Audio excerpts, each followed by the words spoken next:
নবীজি সাল্লাল্লাহু আলাইহি সাল্লাম বলেছেন, জিলহজের এই 10 দিন পহেলা জিলহজ থেকে 10 জিলহজ পর্যন্ত এই 10টা দিন নেক আমল করলে আল্লাহর কাছে এর মর্যাদা, মাহাত্ম্য, ফজিলত এত বেশি যে অন্য কোন সময়ের অন্য কোন আমলে আল্লাহ এত খুশি হন না বা আল্লাহর কাছে এত প্রিয় না।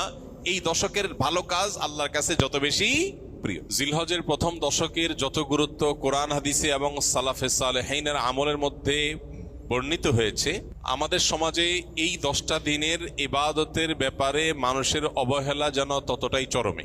ইসলাম জিলহজের প্রথম 10 দিনের যত গুরুত্ব, যত তাৎপর্য বর্ণনা করেছে, এর ছিটে ফোটাও আমাদের সমাজে সচরাচর চোখে পড়ে না। আমরা কোরবানির পশুর হাট কিংবা গরু ছাগলের আনাগোনা দেখে জিলহজ মাস আসছে সেটা টের পাই, অনুভব করতে পারি। অথচ সাহাবায়ে কেরাম রিদওয়ানুল্লাহি তাআলা আলাইহিম আজমাইন তারা জিলহজের প্রথম 10টি দিন ইবাদত